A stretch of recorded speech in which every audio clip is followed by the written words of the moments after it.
Okay, the first thing you need to know to give you context for the story I'm going to tell is that I am blessed, cursed with impulsivity, and I have not prepared anything. This just came to my mind tonight. And after a series of some really great luck that I had, I was kind of transitioning from my first career in opera, and a friend of mine said, let's move back east. And my lease was up, so I said, okay. Shortly after that, I met my darling husband, refused to give him my phone number, and ended up marrying him anyway. So some good luck going on. So I did have a hard time finding a job as a teacher when I arrived here in the York area. So I was thrilled when I saw a part-time job open, and it was back in the days when you still telephoned to ask for an interview. And I got the interview. But shortly after the interview, or shortly after I got the appointment, everything just went to hell. Like, I could not dress myself to save my life to go to this interview. I'm like, what does a teacher look like? I don't know what a teacher looks like. You know, dress for the job you want. I don't know. But I get there, and I need to set the school superintendent was there, and the director of pupil services who handled all the special ed, because the teaching job was in gifted education. And I had taught one gifted student my entire life, one. And then there was one of the gifted teachers there, and then I can't remember what her title was, but let me tell you, this woman had the best posture of anybody I had ever met in my life. Shortly after I get there, introductions, they start asking me questions. Unfortunately, the director of pupil services is what you might call a low talker. So, decibels unheard, and every question he asked me, I had to say, beg your pardon? Which really set my nerves on edge, which makes the impulsivity just shoot through the frickin' ceiling.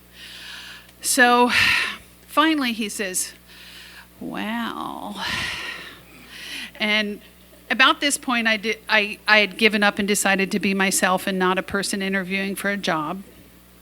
And that's where the bad luck gets really, really bad. He said, this is the part where most people run out of the room, sad and screaming. So in my infinite composure and wisdom, I took my hand on the top of the giant table in the boardroom, smacked it down, and said the word, come on. This is 100% true. And so, so as to show myself up a little bit, he says, IEPs. To which my response was, oh, been there, done that. Don't know what I was thinking. So, kind of limp through the rest of the interview. Everybody shakes hands. We'll let you know how it goes. We'll decide, and we'll let you know either way. So I get to my car before I break down in tears because, I should never be possessed of myself. But I even stopped on my husband's office on the way home from the interview to let him know I was in no fucking danger of getting that job. And that I would probably be unemployed for my whole life. But, I don't know, it was backwards day or something.